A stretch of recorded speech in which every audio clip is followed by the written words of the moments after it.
Good afternoon students. जैसा कि आप लोग जानते हैं कि अपन थर्मोडायनेमिक्स स्टार्ट कर चुके हैं, फिज़िकल केमिस्ट्री की फर्स्ट यूनिट, और इसमें हम बेसिक टर्म्स पढ़ रहे थे जो टर्मिनोलॉजी इसमें यूज़ होती है, जिसमें हमने काफ़ी हद तक चीज़ें कर ली थी।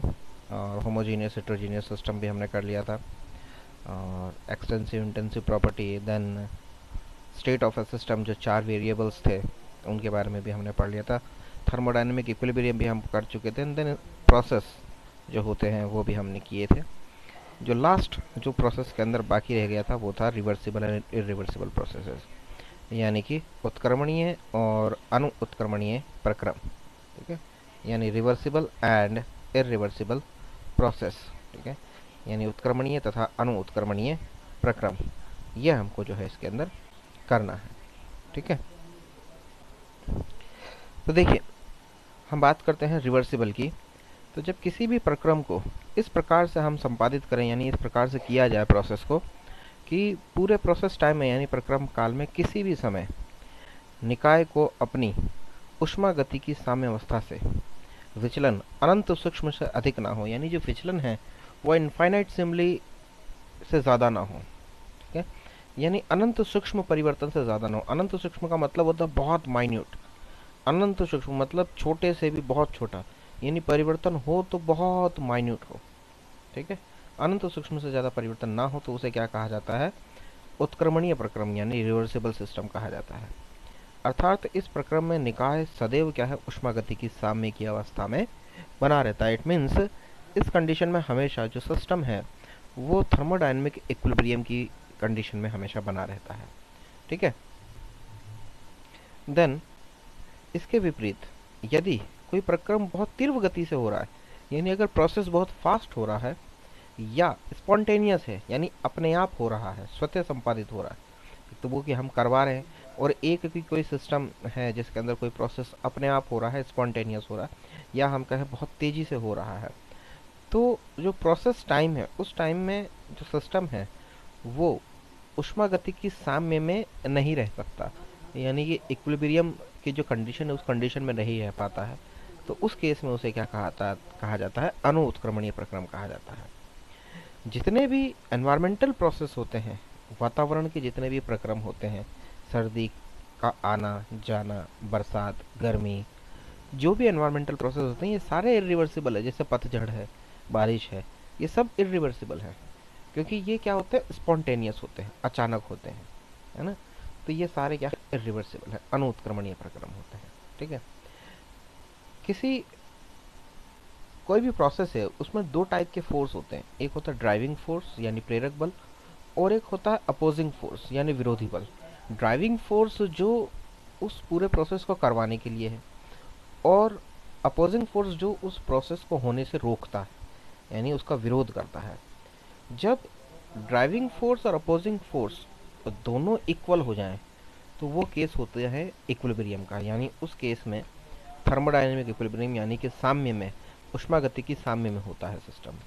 और अगर हम कहें कि ड्राइविंग फोर्स अपोजिंग फोर्स से इनफाइनाइट सिम्बली ज़्यादा है, यानी अनंत सूक्ष्म मात्रा में ज़्यादा है, तो उस केस में क्या होगा कि प्रोसेस आगे की तरफ बढ़ेगा। ठीक है, और इतना धीरे धीरे और कंटिन्यूअस होगा कि वो उत्क्रमणीय प्रक्रम कहलाएगा। और अगर हम कहें कि विरोधी बल को अगर हम यानी अपोजिंग फोर्स को इनफाइनाइट सिमली यानी थोड़ा सा अनंत सूक्ष्म मात्रा में ड्राइविंग फोर्स से ज़्यादा कर दें, यानी प्रेरक बल से ज़्यादा कर दें, तो प्रोसेस वापस क्या होने लगेगा? उल्टी दिशा में चलने लगेगा, यानी हम जो कह रहे हैं रिवर्सिबल सिस्टम होगा ये। ठीक है, तो वही चीज़ इसमें बताई है कि किसी प्रक्रम के लिए प्रेरक बल तथा उसके विरोधी बल यानी अपोजिंग फोर्स, यानी ड्राइविंग फोर्स और अपोजिंग फोर्स में अनंत सूक्ष्म अंतर, यानी अंतर जो है वो अगर अनंत सूक्ष्म मात्रा में हो, ठीक है, यानी दोनों में अंतर अनंत सूक्ष्म मात्रा में, बिल्कुल इनफाइनाइट सिमली बहुत कम, और विरोधी बल में अनंत सूक्ष्म मात्रा करने पर, यानी अगर हम अपोजिंग फोर्स में बिल्कुल इनफाइनाइट सिमली चेंज करें, उसको थोड़ा सा बढ़ाएं, और उसको बढ़ाने पर अगर सिस्टम वापस उत्क्रमणीय किया जा सके, यानी वापस पुरानी वाली कंडीशन में आ जाए सिस्टम, यानी रिवर्सिबल किया जा सके, तो उसे हम क्या कहते हैं? रिवर्सिबल सिस्टम या रिवर्सिबल प्रोसेस यानी उत्क्रमणीय प्रक्रम कहते हैं। ठीक है। और यदि कोई प्रोसेस इस ढंग से नहीं किया जाता है तो उसको हम क्या कहते हैं, अनुत्क्रमणीय प्रक्रम कहते हैं। ठीक है। उत्क्रमणीय प्रक्रम के दौरान यानी जो रिवर्सिबल सिस्टम होता है उस पूरे सिस्टम के टाइम में, पूरे टाइम में, उस प्रोसेस के टाइम में सिस्टम जो है वो अपने सराउंडिंग से यानी कि जो तंत्र है वो अपने परिपार्श्विक के साथ में क्या रहता है, इक्विलिब्रियम में रहता है, साम्य में रहता है। और अवस्था चर जो वेरिएबल्स थे, temperature, pressure, volume and composition, उन चरों में से किसी में भी हम कहें कि अनंत सूक्ष्म परिवर्तन से किसी भी चर में हम अगर अनंत सूक्ष्म मात्रा में परिवर्तन कर दें यानी इनफाइनाइट असेंबली अगर चेंज कर दे तो सिस्टम वापस अपनी क्या होता है, प्रारंभिक प्रोसेस यानी प्रारंभिक अवस्था में लौट आता है। यानी कि एक तरीके से साइक्लिक प्रोसेस वापस अपनी प्रारंभिक अवस्था में आ जाता है। ठीक है।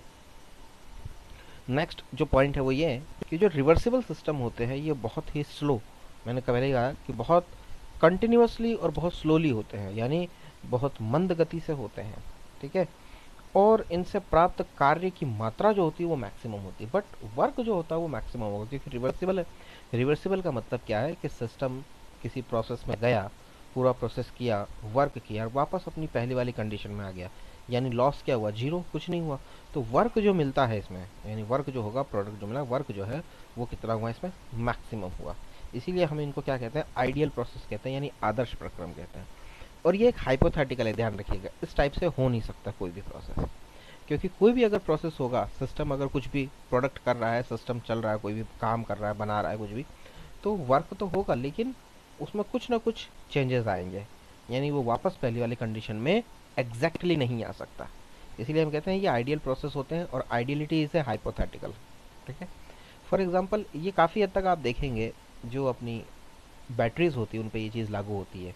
सेकेंडरी बैटरीज होती है ना, जैसे इन्वर्टर वगैरह की बैटरी, गाड़ियों की बैटरी, या आप कहें जैसे आपके मोबाइल की बैटरी है, आप उसको चार्ज करते हैं, वो आपको पूरा आउटपुट देती है और डिस्चार्ज होती है, और आप उसमें क्या करते हैं, अपोजिंग फोर्स को थोड़ा सा ज़्यादा करते हैं, यानी एक्सटर्नल ईएमएफ जो आप उसको चार्ज करने के लिए लगा रहे हैं वो एक्सटर्नल ईएमएफ है, और एक्सटर्नल ईएमएफ जैसे ही थोड़ा ज़्यादा होता है तो वो रिवर्सिबल चल जाता है, यानी वो बैटरी वापस क्या हो जाती है, पूरी चार्ज हो जाती है ना, 100% चार्ज हो जाती है।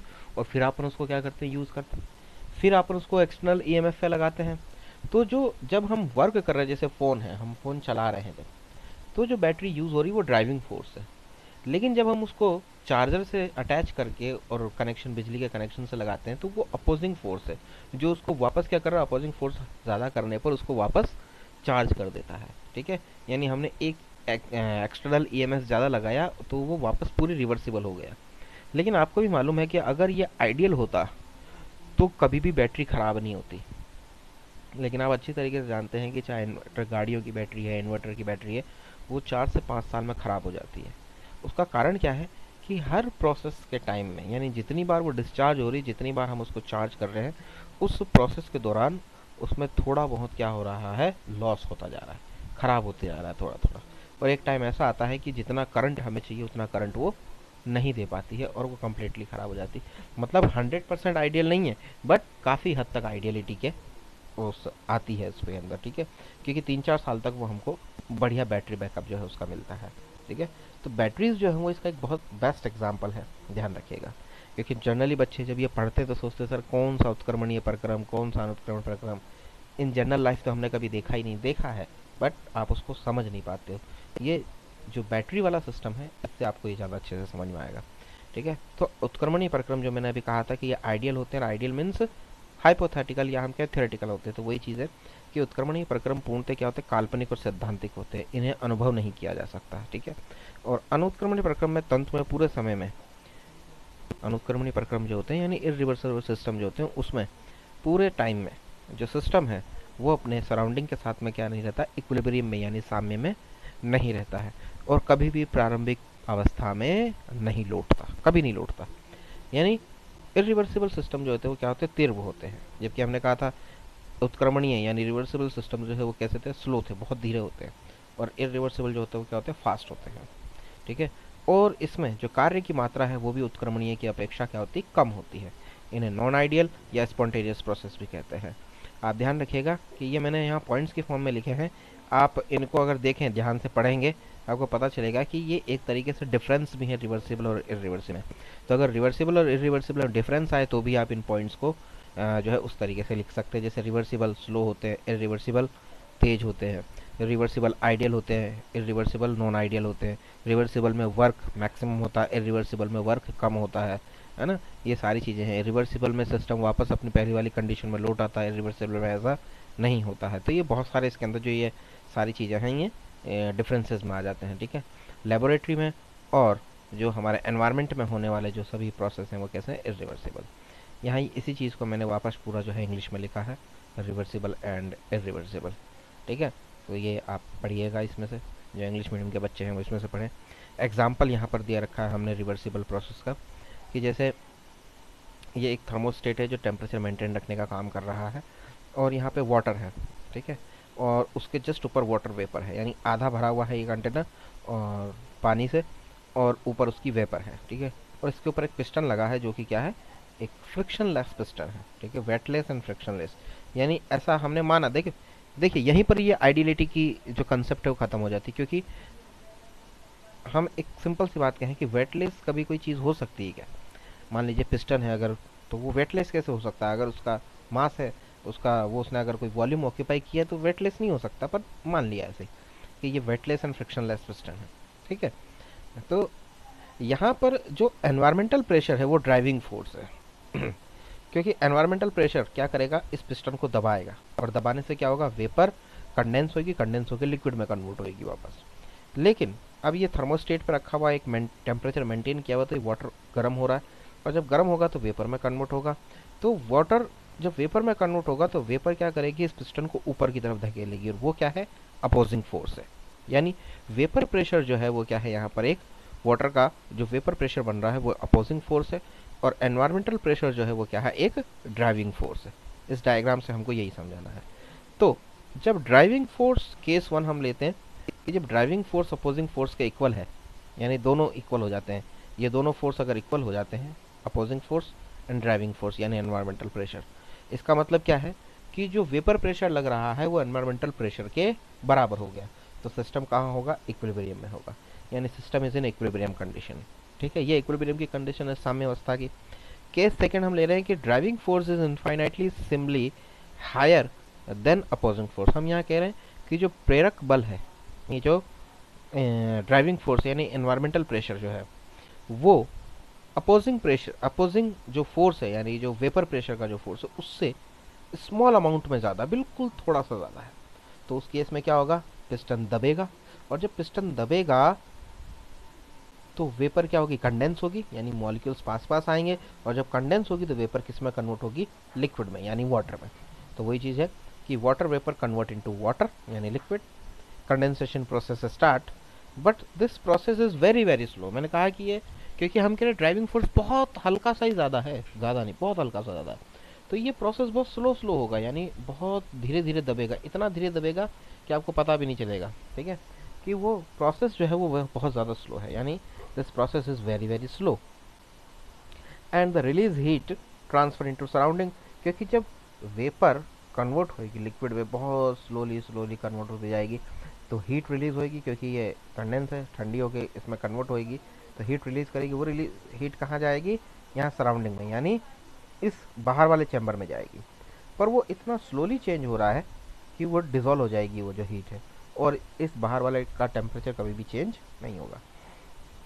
The release heat transfer to surrounding, so the temperature and pressure of system is remain constant।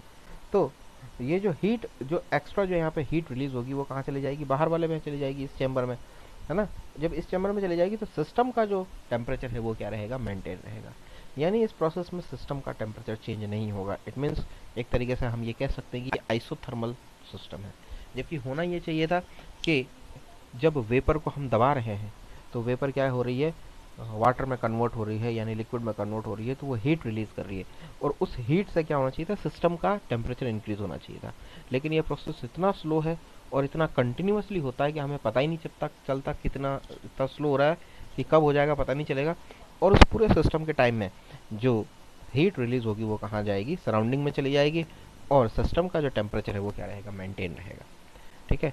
Case third बिल्कुल उल्टा है कि driving force is infinitesimally less than opposing force, यानी अपोजिंग फोर्स ज़्यादा है, और जब अपोजिंग फोर्स ज़्यादा होगा तो ये पिस्टन ऊपर की तरफ जाएगा, ठीक है, उस केस में।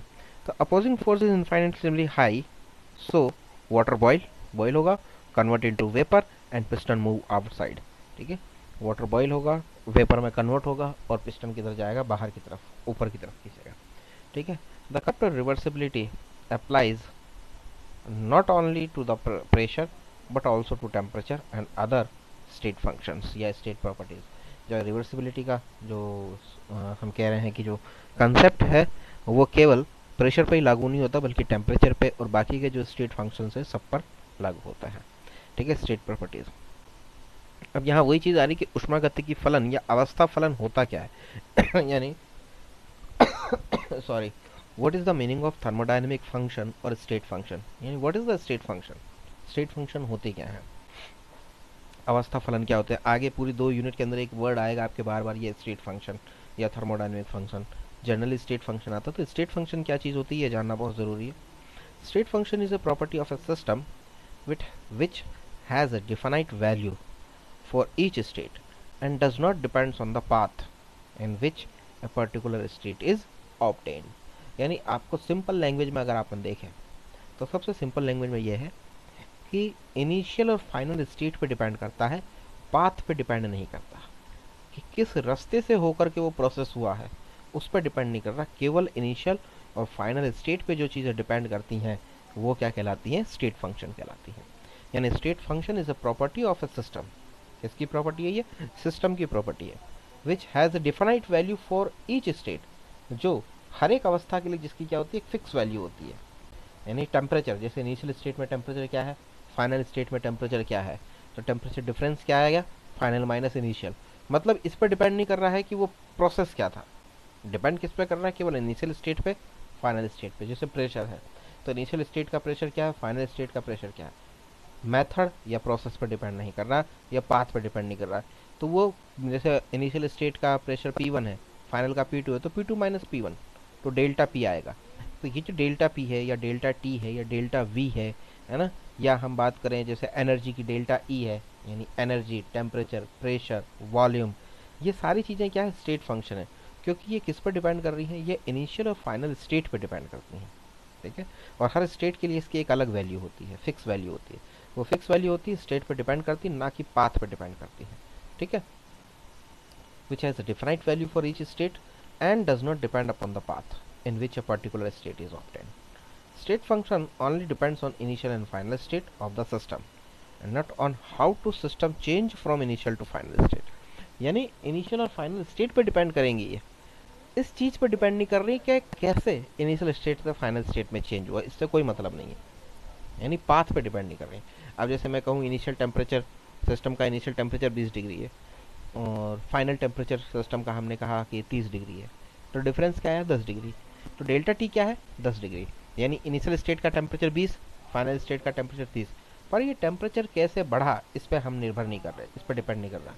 बहुत सारे केसेस हैं, आप मैकेनिकल वर्क से बढ़ा सकते हो टेम्परेचर, आप टेम्परेचर जो हीट दे के बढ़ा सकते हो, है ना, आप बहुत सारे तरीके हैं, आप उसको जो है न्यूक्लियर पावर के थ्रू बढ़ा सकते हैं। मतलब जितने भी जो है टेम्परेचर देने के तरीके हैं, हीट हो गया, है ना, या सोलर पावर हो गया, या हम के विंड एनर्जी से, या किसी भी तरीके से, या मैकेनिकल वर्क से, आप किसी भी तरीके से उसका जो है टेम्परेचर बढ़ा सकते हो, है ना।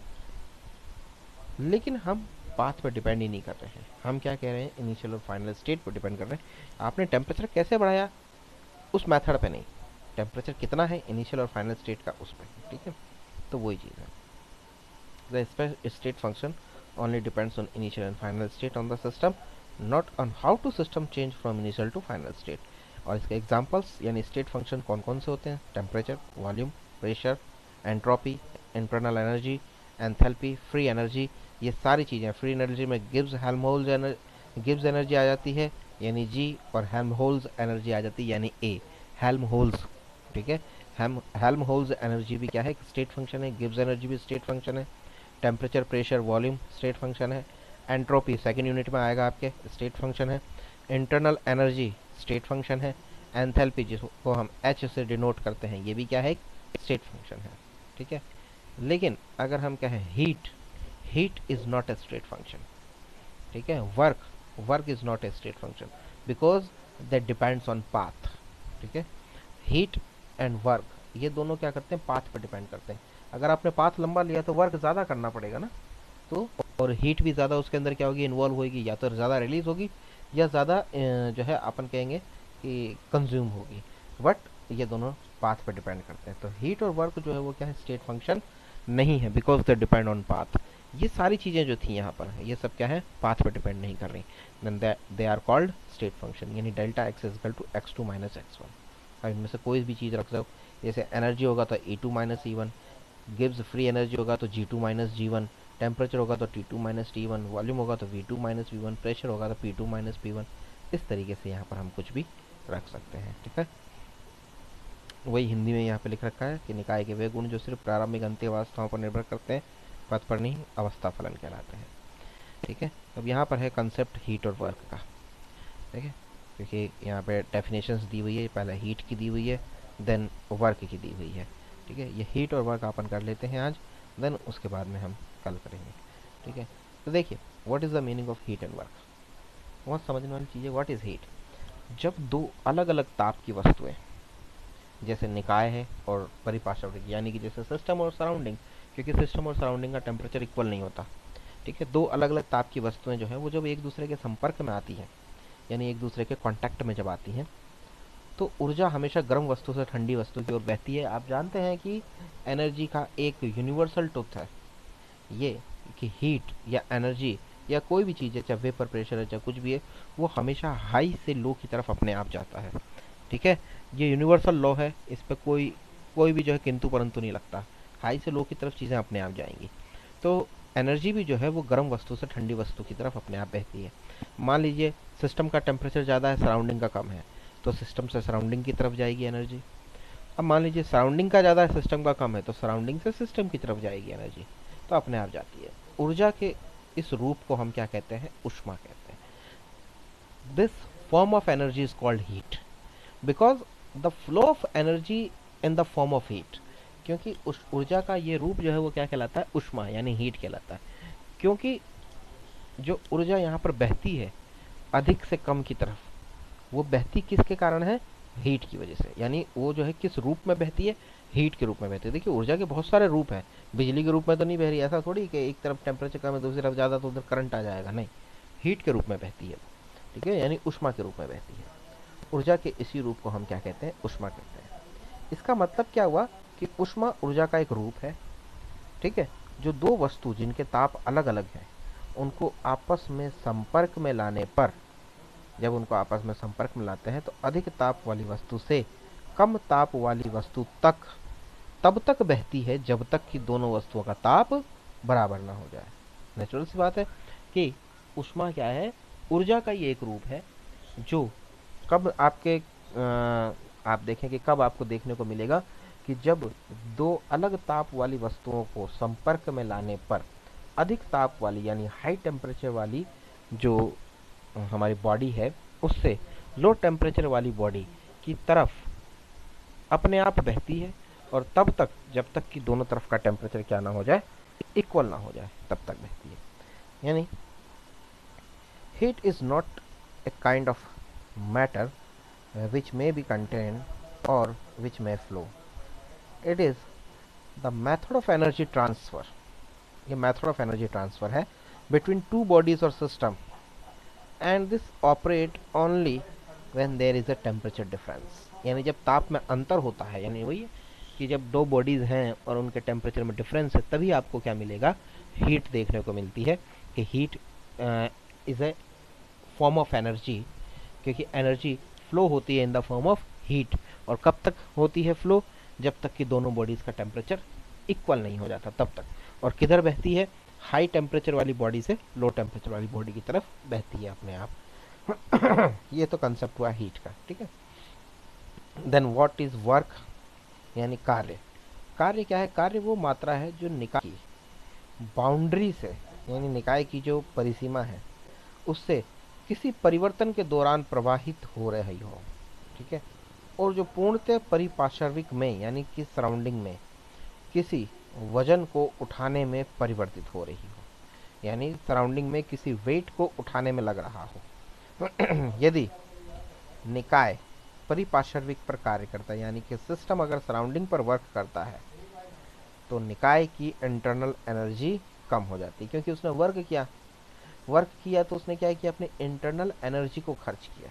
उसको एनर्जी कहीं से नहीं मिल रही, तो सिस्टम ने क्या किया, अपनी इंटरनल एनर्जी को खर्च किया, तो उसकी इंटरनल एनर्जी क्या हो जाती है, कम हो जाती है। और किस पर वर्क किया, सराउंडिंग पे वर्क किया, तो सराउंडिंग की जो इंटरनल एनर्जी है वो बढ़ जाती है। ठीक है, बशर्ते उस समय पर ऊष्मा स्थानांतरण ना हुआ हो। पर ऐसा तभी होगा जब हीट ट्रांसफर ना हो, क्योंकि मान लीजिए सिस्टम वर्क कर रहा है और उसे हीट चाहिए, आपने हीट दे दी, तो उस केस में सिस्टम अपनी इंटरनल एनर्जी को यूज़ नहीं करेगा। लेकिन अगर सिस्टम को हीट नहीं दी गई है तो सिस्टम वर्क तो कर ही रहा है, तो उस वर्क करने में वो अपनी इंटरनल एनर्जी को खर्च करता है। तो जब वो अपनी इंटरनल एनर्जी यूज़ करता है तो उस केस में सिस्टम की जो इंटरनल एनर्जी है वो कम हो जाती है। और उसने जो वर्क किया वो कहाँ किया, सराउंडिंग पे किया, तो सराउंडिंग की जो इंटरनल एनर्जी है वो बढ़ जाती है। बट यहाँ एक कंडीशन अप्लाई है कि उस पूरे प्रोसेस टाइम में हीट का ट्रांसफ़र ना हुआ हो। ठीक है। यानी ऊष्मागतिकी निकाय में हमेशा बाह्य बल के विरुद्ध जो कार्य, यानी ऊष्मागतिकी निकाय जो है वो हमेशा बाह्य बल के विरुद्ध क्या करता है, कार्य करता है। यानी वर्क क्या है कि जो एक्सटर्नल फोर्स होता है उसके अगेंस्ट हमेशा थर्मोडायनेमिक जो सिस्टम है वो एक्सटर्नल जो फोर्स है उसके अगेंस्ट हमेशा क्या करता है, वर्क करता है। जैसे किसी वस्तु पर एफ बल लगाने पर वह एल दूरी तक चलती है। ठीक है, एफ बल लगाया हमने किसी वस्तु पर, वो एल डिस्टेंस तक गई, तो वर्क क्या हो गया, एफ इंटू एल, यानी कि फोर्स इंटू लेंथ जितना गई वो। और यही क्या कहलाता है, ये कार्य कहलाता है। ये कार्य क्या है, कौन सा है, this is a mechanical work, यानी यांत्रिक कार्य है, और इसका यूनिट क्या है, जूल। ठीक है, यानी कार्य हमेशा तीव्रता गुणांक और धारिता गुणांक के गुणनफल के बराबर होता है। ये आप कहते हो इंटेंसिटी कॉफिशिएंट, और इसको हम क्या कहेंगे, धारिता गुणांक के गुणनफल के बराबर होता है। अभी आ जाएगा। ठीक है, always work against external system is not doing. खैर, work is not a material entity, यानी मटेरियल एंटाइटी नहीं है वर्क। ठीक है, and is a method of energy transfer. It is a method of energy transfer by means of a mechanical link between system and its surrounding, and this operate only when there is a pressure difference. When a gas expand, it does mechanical work. Work is always equal to the multiplication of intensity factor and capacity factor. ये मैंने कहा था, जो capacity यानी धारिता गुणांक, capacity factor. ठीक है, यानी work is always equal to the multiplication of intensity यानी तीव्रता गुणांक तथा कैपेसिटी फैक्टर यानी धारिता गुणांक के मल्टीप्लिकेशन के बराबर है। ठीक है, तो ये डिफरेंसेस हैं हीट में और वर्क में। तो ये हो गया हीट एंड वर्क। इसके बाद में जो है हम कुछ थोड़ी सी मैथमेटिक्स करेंगे यहाँ पर, कि पार्शियल डिफरेंशिएशन क्या होता है, रेसिप्रोकल रिलेशन क्या होते हैं, है ना। ये पढ़ना ज़रूरी है ताकि हम आगे का जो है वो अच्छे से समझ सकें, है ना। बाकी ये कोई ऐसे वैसे कोर्स में नहीं है, लेकिन पार्शियल डिफरेंशिएशन आपको आना चाहिए, तो वो हम इसलिए करेंगे ये। ठीक है, तो ये हम करेंगे अब कल। Okay, thank you.